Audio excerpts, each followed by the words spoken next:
Alright, so just got today, brand new in the box, something from Hofner. Let's see what's inside. Alright, inside we have what appears to be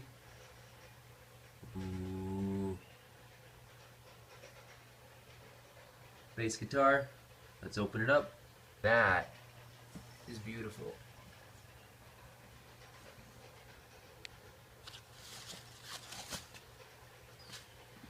No teacup knobs, but we can get some of those if we really want.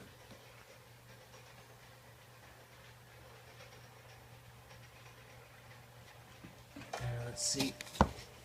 Is the neck straight?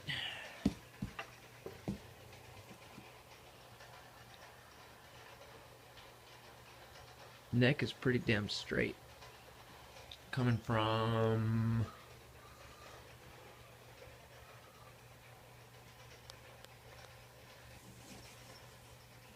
Indonesia. I'd say that's pretty good. Ow! Sharp fret ends.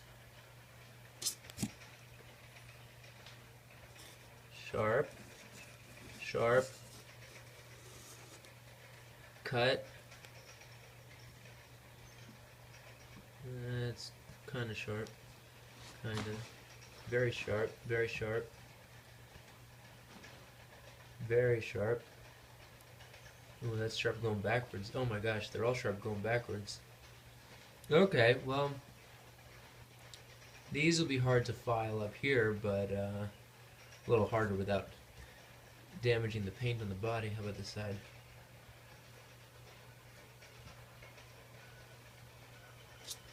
Yeah, these are all wretched. Well, that could have something to do with it coming from a very humid Indonesian climate, and then the wood shrinks on the way over, and the frets don't shrink. So let's get this taped up and get a file on there. See what happens.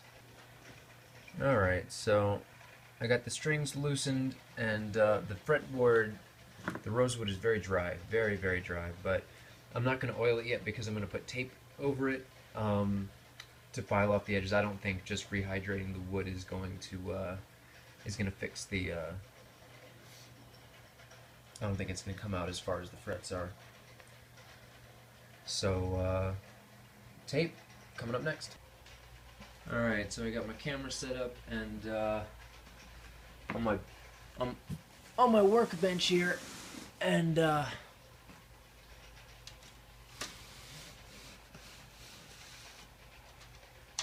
going to start with a mill file and see what happens. So here we have an ordinary mill file. You can get the fancy stuff from StewMac or somewhere like that, but as long as you have a relatively clean file that's hatched in one direction and not both, because if you have it a double hatched, you know, where it has the lines going in both diagonal directions, it's gonna clog it up, and we don't want that. So let's get started and see how this works. Now, the other thing I forgot to mention is that a mill file, from the hardware store, is never gonna be straight, and you think that's too bad, but actually it's pretty useful that it's not straight, because we can see which direction this one's curving. Will you get out of here, cat? Oh my goodness. This one's curving this way. So what I'm going to do is, now it's curving this way, and I can run it across there and it won't snag. You know, it does that kind of motion against the edge, instead of, if it was like this, it would miss the center and it would dig into the wood, possibly. So let's get started. Alright, now I don't know how well you can see from there, but I just filed for about 45 seconds, maybe a minute and a half. You can see up here there's still some dust left that I didn't wipe off. Just some metal shavings, and I noticed a couple things. One, I can run the paper towel full length of the edge of the fingerboard, and it doesn't rip up. And they're not rounded over yet, but they're about done. People complain about getting cheap guitars and saying that the frets are the biggest problem and the action's never right and all this stuff. Well, as long as you give them with a straight neck, you can adjust the action if you know just a tiny bit of what you're doing. So this is I was really upset when I first felt how sharp they were, but this is going to be absolutely fine. The other thing I noticed is that because I did not tape up the I was going to tape up the top, and then I realized I'm just going to probably go over it with a razor blade and then some lemon oil. But what I didn't do, and what I wasn't going to do, was tape up the edges, the bottom, and the neck is painted. And you probably can't see, and nobody's probably going to notice but me, but right at the edge where the gloss, I mean, it's not painted over the rosewood. It's blue on the neck and then the rosewood, but the finish, the gloss finish from the neck goes on the edge of the rosewood, which I love. And I wish that the top was gloss too. If it was, it would keep all the humidity inside for one thing, and then it wouldn't shrink and expand. If you ever get one of those polygloss Fender maple necks on one of their guitars or basses, they don't change with the seasons. It's fantastic. But I did scratch up a little bit with the file, so that's something to be wary of. But the other thing I think I'm going to do is take the edge of a screwdriver, just the round bit, and rub it against the edge of the wood, just to round over the edge of the fretboard. So I'm going to turn this around, and I'll move the camera, turn it around, and I'll show what it looks like filing it. Alright. Double check which side of the file is the crooked side. This might just be corkscrewed. I'm going to go with this side though. And keep the strings out of the way. And the other thing, this isn't binding. This is just paint on the body, but since I have some out anyway, I might as well, I may have bumped it a little bit on the other side with the file when I was coming down at the edge. So even if you're not going to tape off the rosewood, tape this off, because when you come down here with the file and you bang it into stuff, you know, it's a bummer. Or it could be a bummer. I have two pieces of tape. I don't know if I need both, but I'll just put that right there.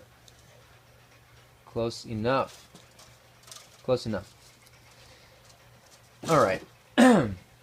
So what I was doing is, you won't be able to see this, but I can feel that when I run this along here, the file's only touching in one spot, and that's around here. This part of it isn't really touching anything. So I'm going to put my finger here to keep the pressure there. And excuse the noise in the background. My son just got a rock tumbler for his birthday, and I don't know if you've ever had one of those things, but you got to run it for a week, and then you take out the stuff and you rinse it and you put in the next level grit and you run it for another week. So thanks, Dad. This is awesome. Hopefully he enjoys what comes out of it in the end. I think he thinks it's going to be gold or something, so I hope he's not disappointed. Anyway, if you keep the file at about a 45-degree angle. You can go a little bit steeper. If you go too flat, not only will you affect some of the frets and you could get buzzed, but also if it's right next to the edge, the string is more likely to slip off the end of the world if you do any vibrato, especially on the E side. But I try to keep it at about 45, and the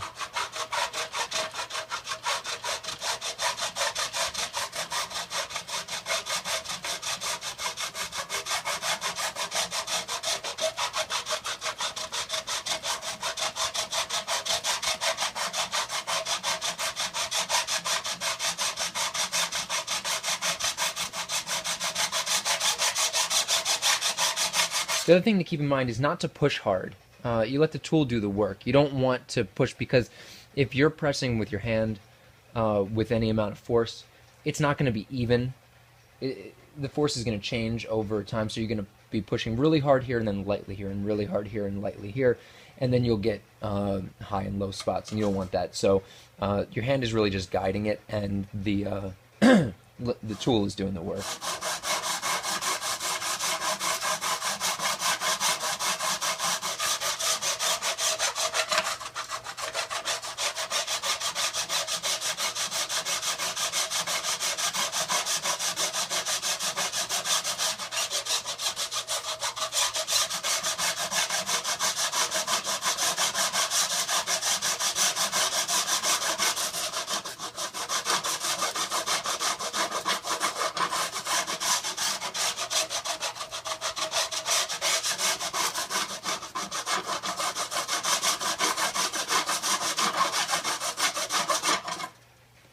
Alright, once I get down towards the end,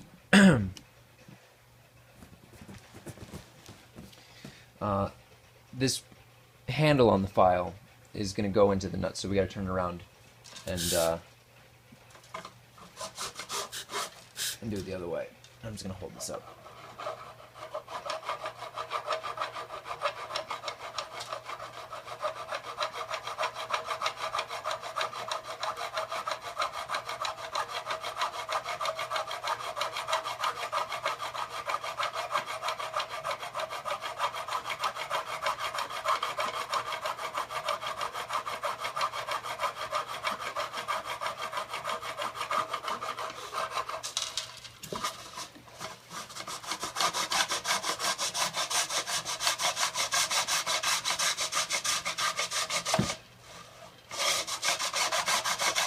Jamming things into pickups.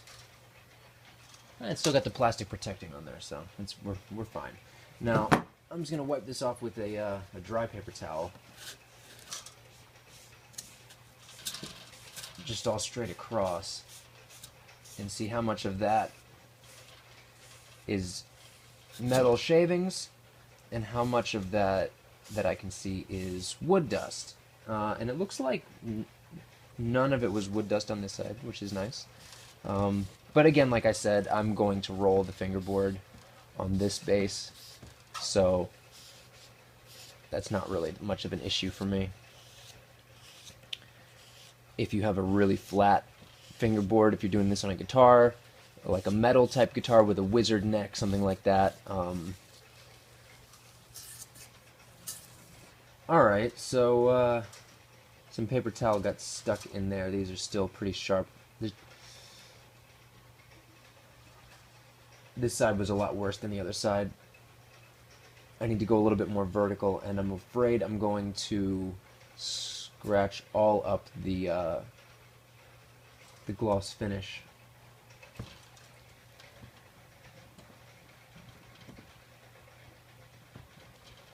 On there, so I'm going to loosen these strings some more and put tape on the edge. And turn the camera off while I'm doing this. I'll be right back.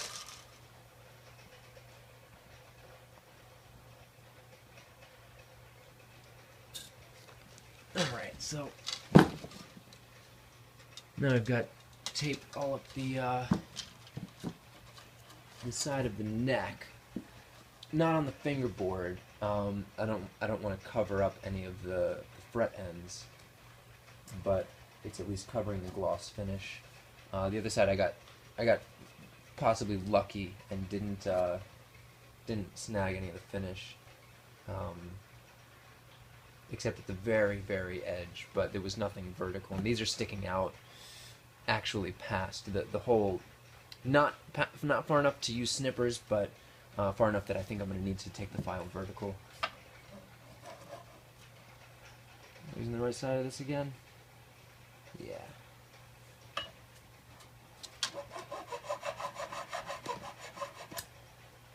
And now if I take off the very corner edge of the finish, again, I don't care. On this particular bass, sometimes I would, and if I did care, I would cover the top. I would wrap tape all the way around each fret. And to be honest, maybe I would have, but I was feeling pretty lazy and didn't want to take the time to do that. That would have taken me, goodness, a whole probably 10 minutes. And you know, this bass is worth 10 minutes. It's not like this was a $100 bass. This is a real Hofner, just not a real $5,000 German Hofner. So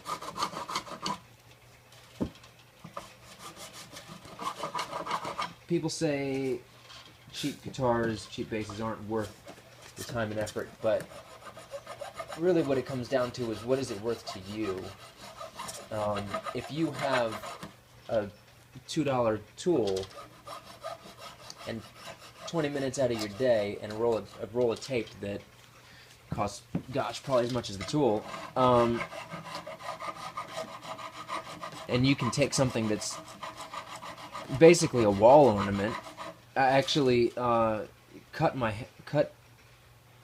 in my knuckle. You can't see it, but it's like a paper cut. That's how big it is. It's like a razor slice from one of these frets from picking it up. That happened off camera, but it happened with this particular bass. That's never happened to me before, but this was really sharp. And you know, somebody else would just send it back, or if it was off the wall in a store, they would pick it up and test it and say, "Ooh, this is terrible. I hate the Hofners," or at least I hate low-end Hofners because they're just not playable. When really, 20 minutes later, you can have a perfectly playable instrument that still looks great on the wall, if that's, you know, where it ends up half the time. If it's only for a few songs and maybe you just want to have access to that Hofner sound in your studio, a paint job like this can impress some clients for sure. Personally, I play on stage, and I'm not in a tribute band or anything for the Beatles, but the band is from London, and I thought they'd get a kick out of this. And the bass weighs like 4 pounds, which I think is the biggest benefit of playing an instrument like this that's hollow. I mean, yeah, it's really cool to get an actual bass sound that's kind of like an upright bass, but having 9 to 12 pounds strapped around your neck for 4 hours, I mean, that'll get you pretty good, even when you're younger.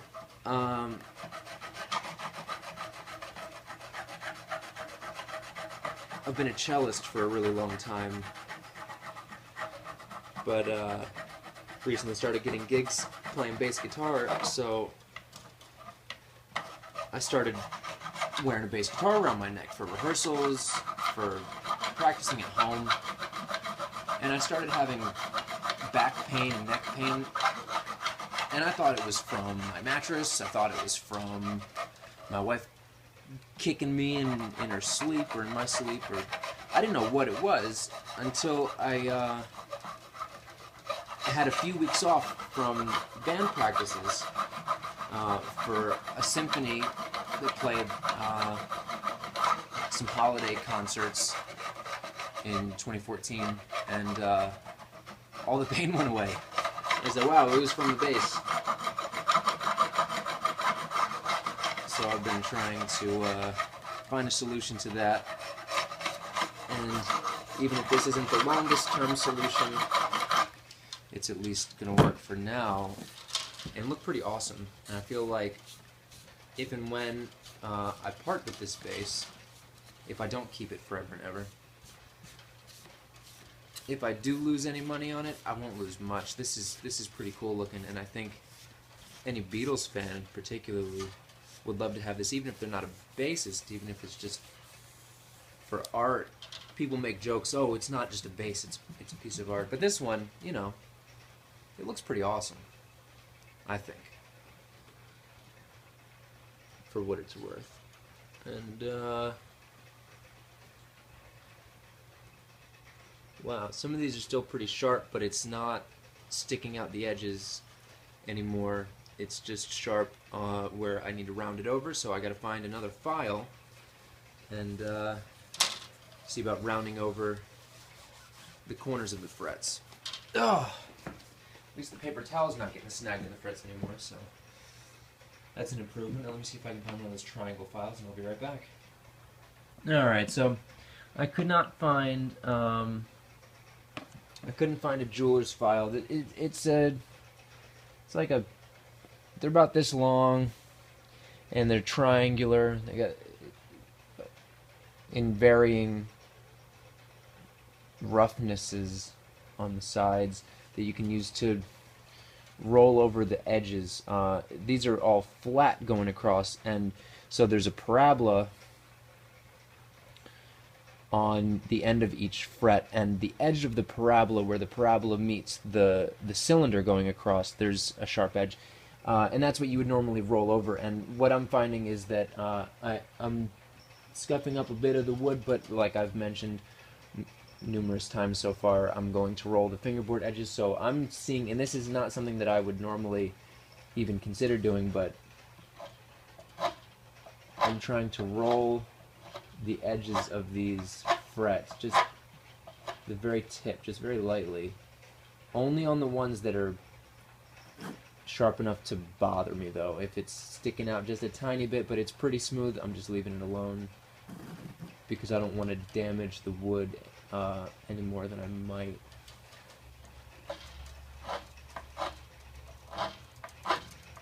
So this part I do not recommend doing unless it's, you know, like a bass that you got at a pawn shop for less than $100, you know, something really cheap, then, and you don't care what it looks like, then by all means this can work, but it can also damage the wood. And on a bass as beautiful as this one, I don't like doing that, except that it's on the very, very edge and I'm going to roll the fingerboard.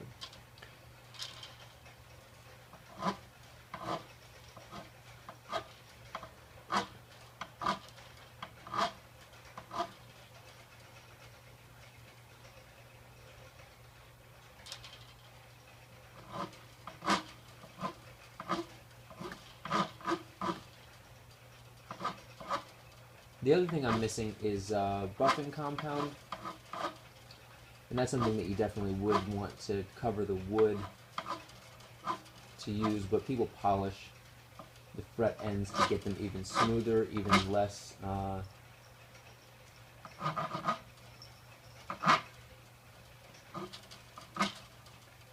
to get rid of, I guess, all of these file marks. I don't care about that, at least not right now. And if it comes to the point where I do, that's something that I might pay someone else to do. Because that is, to me, tedious. Unless I'm just using, just doing it with sandpaper, increasing grits of sandpaper. You get, like, from an automotive store, like up to 2,000, 6,000 grit, and you tape off everything else, and then you can just run over them a few times and polish it, dry polish it. Then that's easier, and maybe someday I'll do that if you know, I end up having to file any of them down if they're not level, and I don't have a fret level right now. I should get one. I really should. This is only my third bass guitar, and I do have one acoustic guitar and one electric guitar, Strat. One of the other basses, one P bass, has a maple neck that is gloss finish, so the fret ends don't stick out at all. And my theory is that because it's sealed with the polyurethane instead of nitrocellulose, the wood can't breathe, and people say that's a bad thing, it doesn't age well, and I think it's a great thing because it doesn't get affected by the humidity. And especially here on the east coast of the United States, this winter has been particularly dry, so a lot of this is not surprising on this instrument right here. But my Strat, which is a full gloss maple neck, and one of my P basses, which is a full gloss maple neck, they have not had problems at all. My other P bass that has a rosewood fingerboard I've had for 15 years, so it's kind of settled, and I don't think that ever had sharp frets to begin with. I just happened to get lucky, and it was back in 1997. My dad got it for me, and it was, you know, just new in the box, and it just happened to not have any sharp frets. Nothing stuck out, so that was a bit of luck. The acoustic guitar I inherited from my brother, who, if he's watching, he thinks he lent it to me, but you know how these things go. And I'm pretty sure he had a luthier work the frets for him on that. But yeah, this is pretty much done, and truth be told, if I didn't use a camera and I wasn't talking the whole time, I could have had this done in 15 minutes, but I don't know, maybe all in all, including off-camera time, this took me a half an hour, but you know, for